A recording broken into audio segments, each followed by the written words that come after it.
So when I did my video, apparently the microphone didn't work, so I'm just going to do a voiceover in this particular case.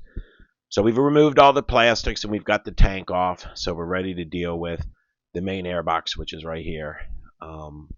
Need to remove that off to get to the throttle body and work our way down to getting the the engine out. So this airbox has some hoses and has some sensors and connections and stuff that we need to get off. So first thing we like to do is we'd like to get all the connections, like the sensors and stuff, off. So you've got one that is right here, and then you've got one right here, and then there's one buried up in here. You have to be careful, but it's the one, you'll see it right there with the orange and the red wire. You need to unplug that and pull it out. That's a little difficult. You'll see Larry, he is actually getting a paint pen ready to mark the sensors on the other side, which I'll get to in a minute. But on this side right here, you've got an equivalent sensor, which is right there as the other side, and then you've got a hose that we just pull off right from there. And then you undo this connection over here that I'm pointing to. Then the front down below in the frame there, you'll see there's a T in there. It's a little hard to see. It's right there.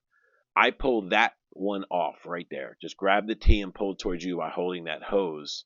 Let's see if I can get on it. There you go.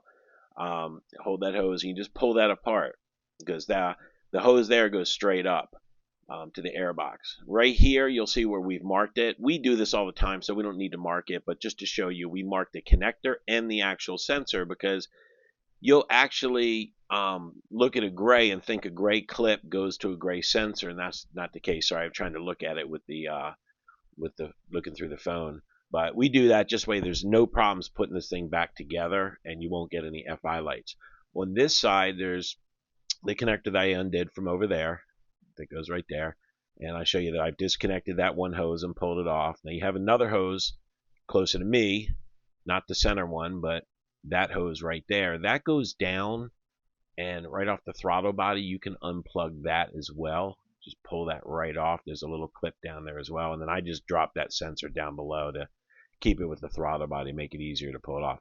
Now that screw right there, you have to loosen that one up. That one, for whatever reason, from the factory was gummed up, but you undo that screw. That's where the main airbox sits on the throttle body.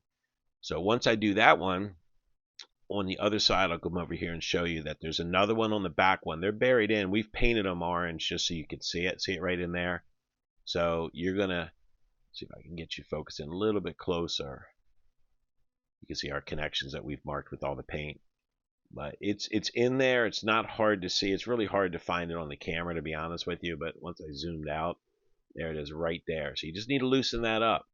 And once you loosen that up, you literally can just go ahead and pull the whole main airbox off.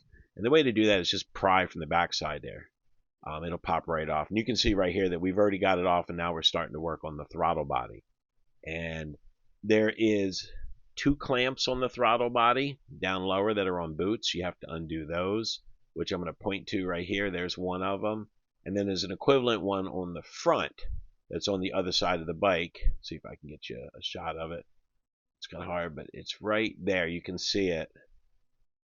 It's all dirty, but it's right there. Once you remove those, literally the throttle body is ready to come off. You do need to take off the fuel line. The other thing I want to mention is you have to take off your throttle cable. So I put an orange dot on this top one that I'm pointing to. That way when I pull these off, I know the top one goes back there. I mean, I know which one anyway, but it just makes it easier. Now it's off. I mean, the only thing you need, I didn't mention in here, there I'm pointing to that upper clamp. That was hard to see. But you need to get the fuel line off to be able to pull the throttle body off. And it's no different than taking the tank off. And I'm just pointing to kind of where I pried. So basically there's going to be right there is where the Power Pro is that he has, and that's the fuel line. The fuel line is just like the one pulling the tank off. That slides over the throttle body, and down here I'll show you there's the blue connector. You just squeeze that in, and once you do that, it just slides off. So anyway, that's as far as we got yesterday. It was a short day. Just wanted to give you a heads up of how we are kind of doing things, and stay tuned, because today we're going to get much closer to pulling this motor out. I think we'll be probably pulling it out tomorrow. So thanks for watching. Have a great day.